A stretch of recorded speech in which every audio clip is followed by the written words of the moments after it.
All right, so welcome back, everyone. That you guys are tuning in. I know last week I was out last week, so definitely. How was your week, Harriet? My week was good. I had a productive week. The days go by so fast. I'm trying to remember what did I do last week. I know I worked every day a lot. But no, the week was a good week, productive week. Trying to close out the first quarter. We ended the first quarter strong, so it was a good week. Gotcha. Awesome. Awesome. Yeah, same here. Week was good. Like I said, the trip to Puerto Rico was good to see. We went, it was a Afro Nations Afro Fest concert. So it's That like sounds fun. 3 days of concerts of different African artists. So it was really good to get the, I would say, the cultural exposure, because I mean Yeah. there was Africans from you know, just about every country that was named was represented, to see all the different African flags. And then also for me, it was like that family time, because Yeah. my wife's younger siblings met us there. So being Oh, able to hang out with them and stuff like that. absolutely.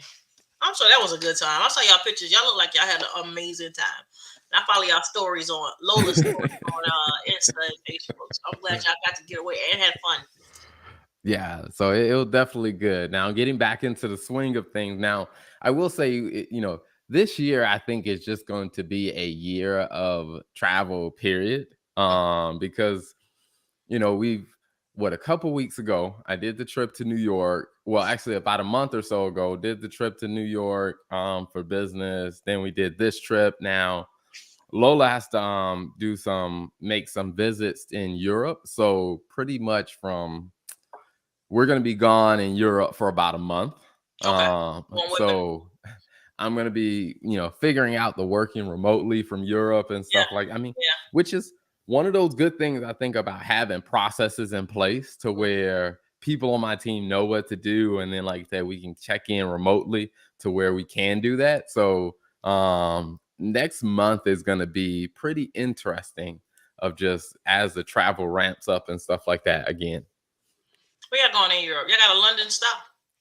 Yeah, so we're going to be in London. So the first stop is in London. We'll be there for a week because Lola's older sister lives in London. So we'll hang out with our older sister, her husband, and her two boys. Spend some family time there. Work from there, and then from London we go to France, where Mm-hmm. she has to visit one of the locations in France. We'll go there, spend a few days there. Then we'll stop by Paris for the weekend. Then she has a week long training she's going to in Germany. We'll Okay. spend some time in Germany. Mm. One of my cousins that I grew up with, he and his family live in Germany. So I'm going to spend a day, go out there, see him, see more family, Good. enjoy. So, yeah, we're going to be moving from, the UK to France to Germany. I was gonna see if I can crash out London style. I've been to London. Jeffrey wants to go to London. He wants to take a trip, but London is not a restful place. I love London. I had said before, if I hadn't got married before 30, I was gonna take a job in London and move. But y'all doing a lot of moving, so I'm not gonna crash out London trip. No, I crashed Terrell and Lola's trip. Like they'll casually be telling us where they going, and me and Jeffrey will show up in South Africa because they there. Like we crashed their vacation. So we picked them up. I can't make that what happen. Not in 30 days. We about to open another restaurant. So put that in the back of my mind. I said, y'all about to go to London. Oh, me and Jeff are gonna fly over there and meet y'all. We not. Not this not this kind of But work. we will definitely, London will be something else we put on the trip again. I mean, on the Yeah. calendar again. So yeah, we'll definitely have to do London again at some I point. love London. I have a ball when I'm Hmm. there. All Hmm. right. Let's talk. So yeah, I'm sorry. Me and Terrell catching up because we didn't talk last week. I'm gonna stop talking to Terrell like we on the phone to remember y'all here. Hey everybody. Terrell is also like Terrell's my friend, so we just catching up with life, all right? Yes, yes, yes. And one of those good things about, having friends in different fields, I mean, it's just like I said, being able to blend that all together. And I think even just from us personally, this is something I think that if you have a business, period, I think this topic is very, very relevant, because we've talked about this as it relates to churches. We've talked about this as it relates to our lives and everything. Is that succession planning is, are you building something that will last longer than you? So when it comes down to succession planning, what have been some of the things that you've seen, churches, how they approach, the old topic of succession planning? Every question, I feel like every church question you ask me, my answers draw a line between denominational and non denominational. And it's Mhm, just because denominations have been around for hundreds of years. So mhm, their plans have been tested, tried, and true. Their policies and procedures are in place, right? So, in the Baptist church, you don't like your pastor, vote him out. You know what I'm saying? If you like your pastor, he could stay there till he dies. You know what I'm saying? Or too mhm, sick to get up there and preach. In the United Methodist Church, you can go to the district superintendent. If you don't like the pastor and say, send us somebody else, get rid of this guy or this female. yeah, And you can have a different pastor every year. In the non denominational churches, where churches are essentially creating their own rules as they go, I tend to see more longevity. And sometimes, not everybody, but sometimes that's where I see we did not have a plan beyond the original founder's vision. And it mhm, hurts the people in your congregation because when you are setting up a ministry, a church, a business, or whatever, you do want it to, as Terrell stated, grow beyond you. So mhm, it shouldn't die when you die, or it shouldn't, if people are following you, it shouldn't end when you're no longer doing it. So I advise pastors have a plan in place and not just retirement, illness, sickness, life changes, life happens. Who can step in here and keep this movement going forward? And so I see it a lot of times in denominational churches. I see it in well jail non-denominational churches. But a lot of non-denominational churches, we're just trying to get started, get over, keep it going. And we don't have a plan for 30 years from now. We don't have a plan for, can I be honest? Some don't have a plan for 3 years from now. And it's yeah, important that we get that in place. yeah, yeah, and I totally agree because I do think that the succession planning is probably, I don't know. It to me, it tends to reveal this very odd dynamic when it comes down to churches, where I feel like pastors and ministers, they preach so much about people getting saved so they can go to heaven and be with the Lord, but it's Mhm. almost like they don't believe that that will ever happen to them. To them, I mean, to you where it's hit just like the nail on we the preach head. so much about, like, preparing for what's next. I mean, and how salvation is a big part of it, regardless of what church or what denomination, salvation becomes a very big part of, the story and the mission. But when it comes down to actually preparing the organization for, hey, what happens next when you go home and be with the Right. Lord, or when you want to step down, it's almost like that never really crosses their mind to even think about that. Yeah. And I don't, what? I see that a lot. I don't know why. And can I tell you something with Black people? It's not just in our churches, it's in our Mhm. own lives. I do estate planning. Yeah. And we act like we're never going to die. Yes, you need a will and a Mhm. power of attorney and all of these things because at some point we all are going to expire. And so Yeah. in our personal lives, especially in our ministries, let's get our affairs in order. Have a plan in place. Right. And so it's like, how do you go about doing that? So Mhm. I think this is Yeah. a good topic because a lot of churches, if you were to poll non-denominational churches right now, I'd be very surprised to hear how many had a succession plan from when their pastor steps down. Yeah. Yeah. And You know who's what? going to take over? And I think that that becomes something that, like, something you mentioned that I think a lot of people kind of overlook when it comes down to succession planning is that, is there to help protect the people that have dedicated their time, their energy to this ministry, and the people that are growing and learning as being a part of it. Because, through the last couple of years, there've been a couple of churches that I've seen that have decided to, close down their church, as they're trying to navigate through COVID. And it just, they had to make that hard decision of saying, hey, we're going to close down, these locations or these, satellite ministries. And one of the things you notice is that the people who attended that location, I mean, some of them really went through some slight Devastating. stages of depression, because it's Yeah, just like, it was almost like losing a family. yeah. I can see that. You know, when you go to church, it is a family. It matters. And to abruptly shut something like that down, that's hard. So now I got to go find a new church home. It took me forever to be committed to joining here. Like, you know, so it's like in the churches, the mission of the church is too important to not have these things together. Because like you said, it's the members who are currently attending, the children and the generation coming behind them, the people who I hope that you're helping in your area, in your community where you're located and planted. That it's too important. It's just too important to not have it sustainable for the long time, for the long haul, Yeah. right? That's what you want. Hmm.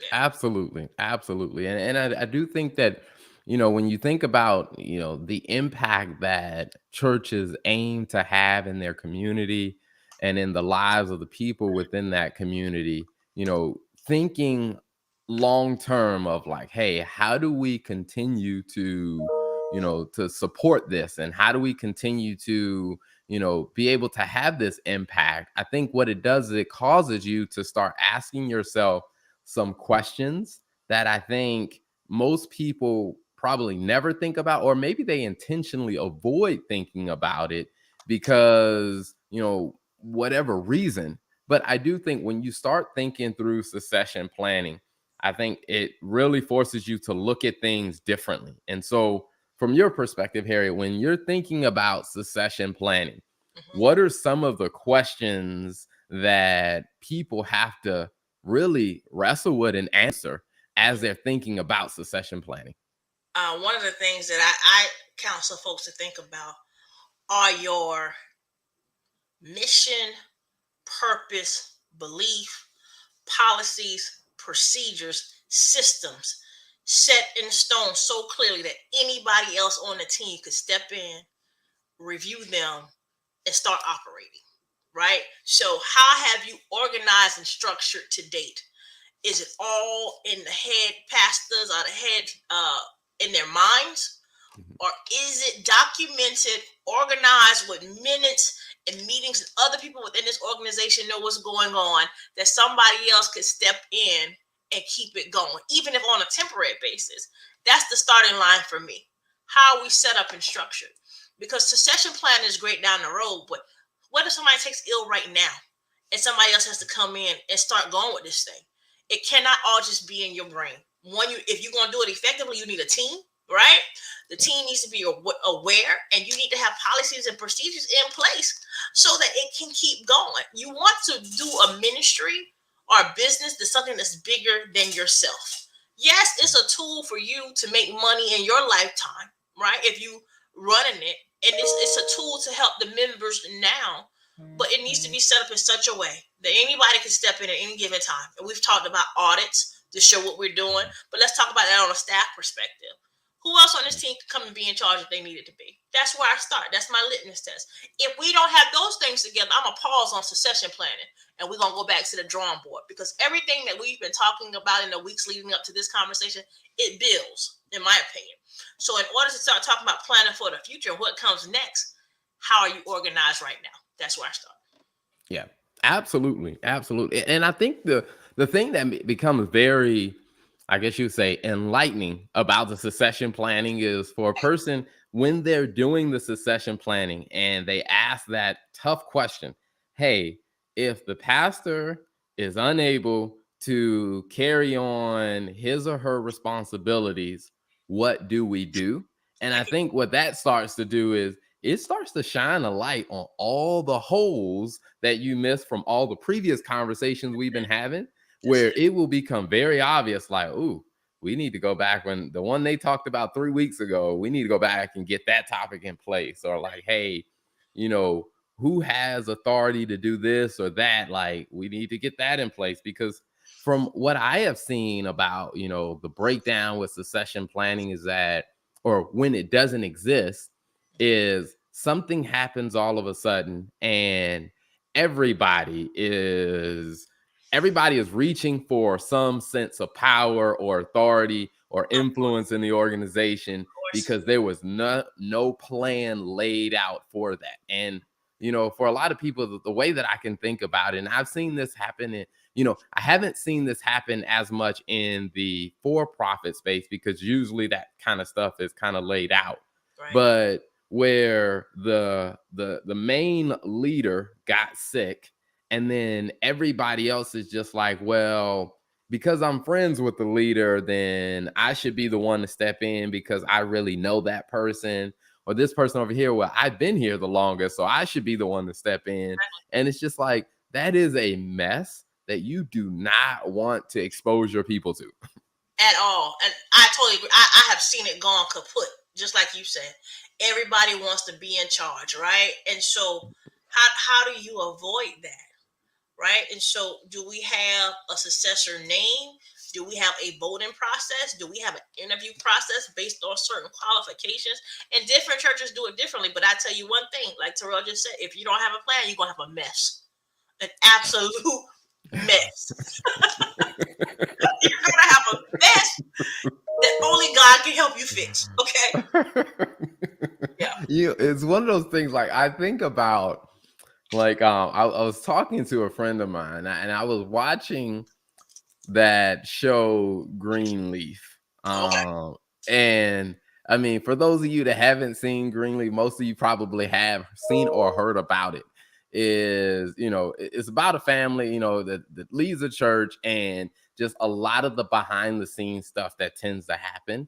And there was a scene where where it was something outrageous going on, and someone was like, "That just seems so far fetched," or whatever. I don't believe it. And one of the things I had to tell him is like, you may think this is far fetched. I mean, it may be a little exaggerated, but that's a very real thing. And I think it had to do something with, if the leader got sick, how would the church carry on? Because you got these thousands of people's lives that would be impacted if, the leader got sick. So it's just like, what's your plan for somebody stepping in? And there were so many people across the board saying like, hey, I should be the one to step in. I'm the pastor's son, or well, I'm the pastor's favorite child. Right. And or hey, well, I was with the pastor when the church when it began, when you guys were just kids and stuff. And it's almost like that thing about like, okay, all right, if you're the leader today, it's like, are you going to leave that explosive problem for everybody else to deal with when you leave? Or do you have some hard discussions now and really start addressing some of that stuff? I think you do it now. In a perfect world, you do it now. And I always tell people, have the hard conversations when things aren't going bad, when time Yes. isn't of the essence, when we don't have to make a immediate pressure decision. But most Mhm. people don't think like that. They think we're gonna live forever. They're gonna be in control forever. You don't think like that. But wise people plan for the future, right? There's an old proverb or saying that says, the person that fails to plan plans to fail. And Yeah. I think you do a disservice to the membership who comes out and supports you in your tithes and your offerings, who believes in this church, who are dedicated, rooted, planted, serving, volunteering here. If the church goes up in flames because there's a leadership change and the leaders weren't ready for the leadership change, right? And so, yeah, those are some of the things that I have seen though. Yeah. Greenleaf And was actually really good though. I love the whole series. And it's a real indication of what transpires in a lot of churches. yeah. And I think a lot of people look at stuff like that and they see it as, oh, that's only for the super mega churches where, but it's like, the reality is the principle of a lot of the issues that come up Mhm. were actually, I've seen them in smaller organizations, because that's one of those things that I tell, like, even on this topic of succession planning, I tell them, even though you're small, it's probably just as important for you to have a succession plan. Like, even if your church is only having an impact on those 30 people, Mhm. is you got to think about it from this perspective. If you, the leader, if something were to happen to you, what happens to those 30 people? Right. Because something that I've seen where, I even have some friends that I've met over the years to where, they were really involved with the church, and, the leader passed away and the transition didn't get handled well. and they just said, "Hey, I'm done. I'm never going back to church ever again." And see, Um, that's a serious consequence. They didn't say they was never going back to that church. They said church, period. Because church yeah, hurt is real. And what you don't want to do is lose people's souls, cause people to lose their souls because we didn't handle our business better. And so absolutely. this is what I tell a lot of the people that I counsel with churches. This is the Lord's church, not your pastor's church. It's the Lord's church, and He has appointed someone to lead it. But if we go about the business of the church like the Lord owns it and get our personal interests aside, your church will last longer, thrive harder, grow bigger, and be more impactful. If we put away these personal ownership titles and just do the Lord's business. But unfortunately, a lot of people don't feel that way. So I'm the founder. It's my vision. It's my baby. I don't know who Jesus is to these people. You know what I'm saying? Right? It's their church and Jesus is a byproduct. And I laugh, but I see it too often. And I think a lot of the times that's one of the real problems. We take on this ownership interest, like it's not the Lord's church and the Lord's business, and we mess it up. And I think if we can change how we view it as it's kingdom business and we on assignment, then picking the next person to be at the head of it isn't an issue because we've taken aside the personal, Yeah, right? yeah, and I think that that's where, I would call it as that's being able to really step into true leadership versus stepping into personality, to Mm-hmm. where I do think for a lot of times there are a lot of churches where the church is built off the personality of the person who Absolutely. is the leader, Mm-hmm. and not necessarily built on the person's leadership ability, That's it. to where it's like their personality attracts people. So if you take that personality out of the picture, then will the organization still be able to be effective if that personality was shifted? And I think that that becomes a huge ego hit for a lot of people, because I do think that people get, and I've seen that in the for-profit space as well, where someone builds a business based off their identity, and hey, this person is no longer the CEO, so then the business just starts taking a downward turn. And to me, it's like that is a sign that there wasn't an effective succession plan for how do we make this or put this organization in the best position to be successful when the top leader is no longer in place. That's right. The thing you said about personality, that's real. I know a lot of pastors right now, they don't announce to their congregations when they're not going to be there on a Sunday and they're going to have a guest because they say that if people know that they're not there, then they won't come to church and they won't get the offers and the tithes. And I just look at it and I'm like, are you not teaching your people that this church is based on Jesus's personality as opposed to Yeah. yours? Right? You got these pastors, you guys got to stop trying to think that y'all more important than Jesus and carry Jesus' message. And like, no, I'm serious. I know pastors that do that. Oh, I can't. I'm going out of town. But I ain't telling nobody. I ain't telling nobody because they won't come to church. Then their relationship with God ain't enough. Because if they only feel like they can hear God through talking to you, then I think that you are doing your members a disservice. And you need to have less of you and more of God. And if you do it that way, like you said, as long as the person who is coming up to speak has been called by God and has a word from God, we should be okay. Yeah. Right? And people have different gifts. Your pastor is not just any random Sunday morning speaker. You want to be called to pastor. You want someone who has the church's best interest and has been called to that title, to that calling by the Lord. But yeah, man, I just think it's like you say, it's a lot of ego. Mhm. Why can't we name a successor? You feel like no one can do it better than you. And you don't use your time while you're in good health and in good strength and your ministry is thriving to say, hey, I'm praying to God about who's going to be next. And I think who should be next should be a God-led decision. Because Mhm. if he's given, an assignment for that ministry, for that house, then the Lord should to tell you your next successor because you want who the Lord wants to be there in charge. Absolutely. And that might not be your son who can't preach. Y'all keep the money in the family after you retire. You know what I'm saying? And it's one of those things that I do think that proper succession planning does a really good job of helping the person who is going to step into that role of leadership and that mantle, because if you do have a succession plan in place, the current leader who does have the respect of the people can do a very, very good job of helping the people get used to who this new leader is that's stepping in, so That's right. that there can be a transition. Because one of the things that, that I see happen, or I guess is the question that I asked a couple leaders was, okay, when you decide to step down, because at some point you will not want to do this job the same way anymore. Right. Like, as much as you love it now, you will not. I was like, I even think about that even with my own accounting firm. Like, although my name is in it, Mhm. at some point, I am not going to want to be the managing partner of this company. That's it. And I need to make sure that we structured it in a way that, hey, a new leader who does have the energy, who has the vision, that wants to step into this and that can lead it and take it to the next level, that the organization is set up in a way that they can do that. Right. Because if it's built solely around me, then eventually I'm going to hate this business, because I'm really going to want to relax.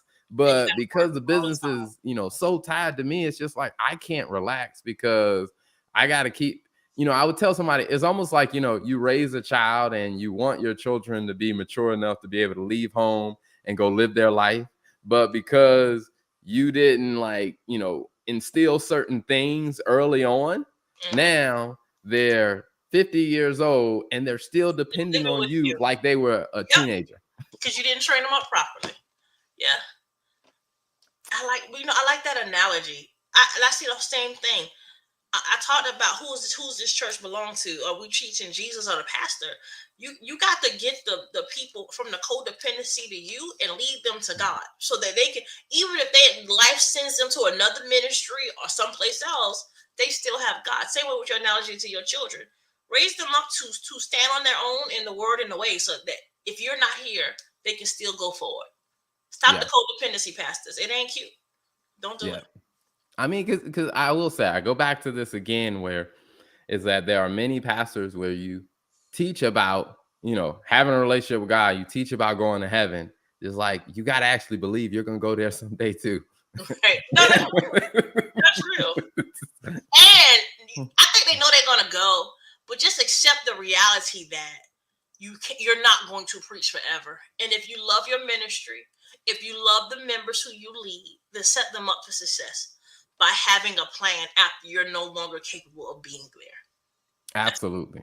Absolutely. Now, in the final minutes, one of the things that I also wanted to shine a light on when it comes down to succession planning is because I think, it's one thing to have it for the organization as a whole, but even when you start looking down the layers of, like, the different departments or the different ministries within it, it's just, what are your thoughts on having succession planning in those areas? critical. Critical. There's always going to be a changing of the guard. If Sister Susie has ran the kitchen ministry for 40 years and now she want to sit down, then I hope that Sister Susie had been training the women of all men up under her, so somebody can take her place. You don't want any functions of the church, but especially critical ministries, to shut down when somebody sits down. So succession planning should be from the top to the bottom, and you should talk about these things, and it should be every day, because in a ministry that's not the pastor, hopefully you have volunteers or staff persons on your team who are training up and showing the way, because you're not a control freak and you don't mind sharing, hey, this is how we do this is how I make those decisions. So I think that all ministry areas and groups need a succession plan. Who's next?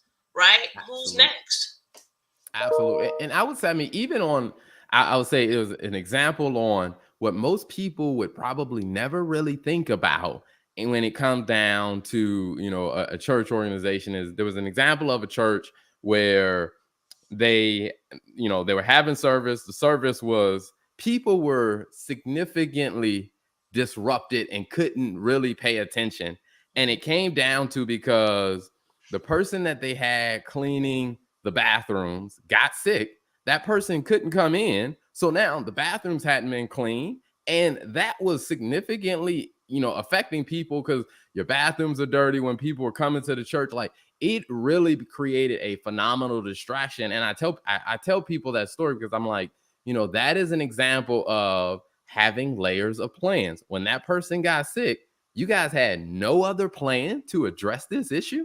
Right. Like, this seems so small, but something so small had a drastic impact for people that Sunday, to where when people talked about that Sunday, they That's did what not I'm talk talking about what the pastor preached. They about. talked about how dirty the bathrooms were that Sunday. And it's just like, your impact as a church was significantly lowered because you didn't have a plan in place. When that person got sick that was supposed to clean it, you needed to have an alternative.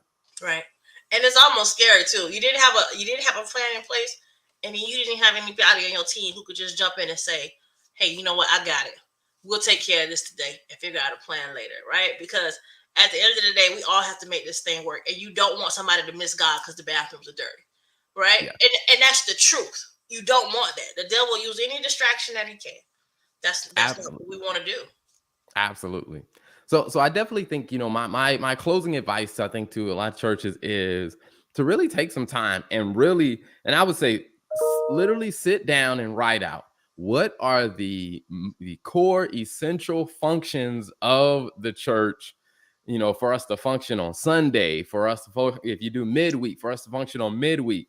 Write out what are those key areas. Hey, we got to have somebody, we have to have, someone that can, bring the word. You have to have, like, if you're doing praise and worship, you got to have someone that can open the doors. You got to have someone on the AV, and actually list it out. And then ask yourself, if the people who are doing those things now, if something happened to them, what next?